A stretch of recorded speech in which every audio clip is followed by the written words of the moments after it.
नमस्कार, मी साधना फडणीस. विविधा प्रस्तुत साधनाच किचनमध्ये आपले मनपूर्वक स्वागत. आठवणीतली कविता.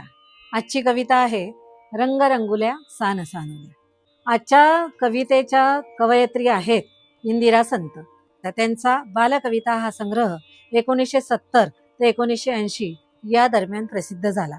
1974 ते 1984 या दरम्यान इयत्ता 7वीच्या पाठ्यपुस्तकात ही कविता होती. तसेच दुसऱ्यांदा 2016 मध्ये ही कविता 6वीच्या पाठ्यपुस्तकात समाविष्ट झाली. आजची कविता आहे रंगरंगुल्या सान सानुल्या. ती आपणासमोर मी म्हणून दाखवणार आहे. रंगरंगुल्या सान सानुल्या, गवत फुला रे गवत फुला, असा कसा रे मला लागला, सांग तुझा रे तुझा लळा. मित्रा संगे माळावरती पतंग उडवित फिरताना, तुला पाहिले गवतावरती झुलता झुलता हसताना.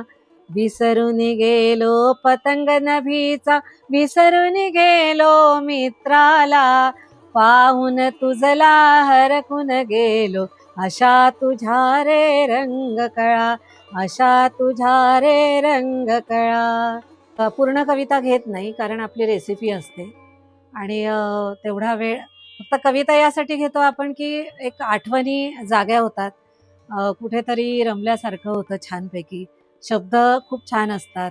मलाही बरं वाटतं कविता घेऊन तुमच्यापर्यंत पोचायला.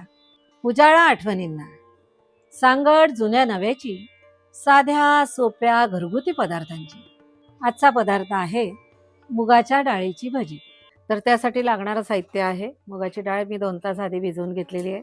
मीठ, लसूण, जिरे, ओवा, हळद, तीळ आणि तांबडं तिखट, कोथिंबीर आणि गोडे तेल.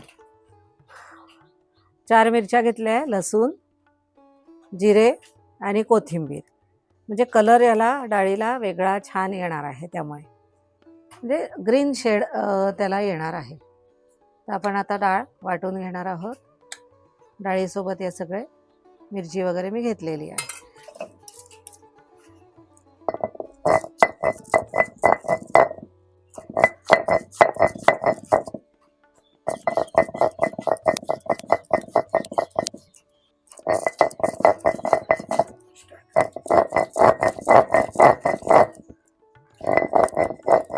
अशा प्रकारे ही छानपैकी डाळ वाटून घेतलेली आहे. आता एवढी थोडी खडबडीत तर ठेवावी लागणार आहे.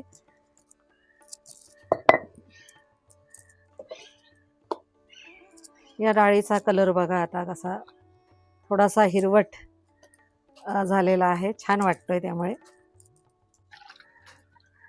कढईमध्ये तेल घेतलेलं आहे.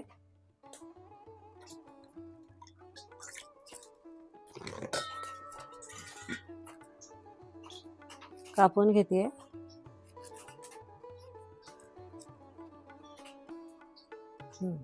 यामध्ये थोडीशी हळद,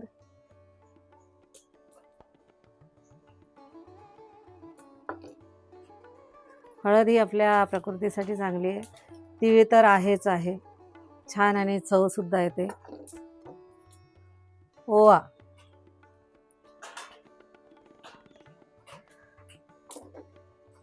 आणि आपल्या अंदाजाने मीठ. अशा प्रकारचं आता मी मिश्रण करून घेणार आहे. हा असं मिक्स करून घेतलेलं आहे बघा. त्यानंतर आता मी मोहन टाकणार आहे, ज्याने भजी खुसखुशीत होतात असं म्हणतात. जे काही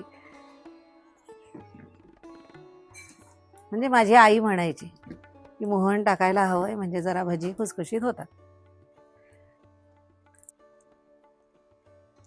मी भज्यांमध्ये घालणार आहे, टाकणार आहे ताजा कढीपत्ता.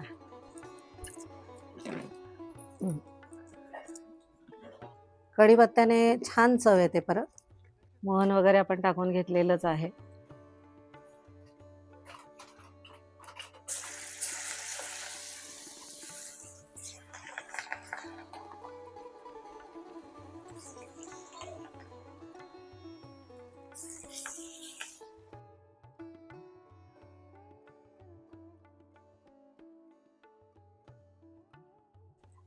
मस्तपैकी तापलेलं आहे तेल.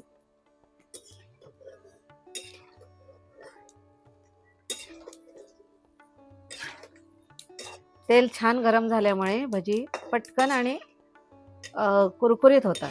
बघा, लवकर होतात. म्हणजे मुगामध्ये फायबर आणि प्रथिने जास्त प्रमाणात असतात. त्यानंतर आपलं वजन नियंत्रित ठेवते मूग आणि साखरसुद्धा नियंत्रित ठेवते.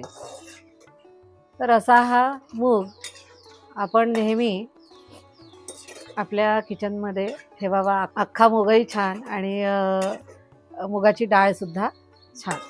व अख्ख्या मुगाचे सुद्धा आपल्याला भजी करता येईल. त्याचा कलर जरा वेगळा येतो. मी करते नेहमी.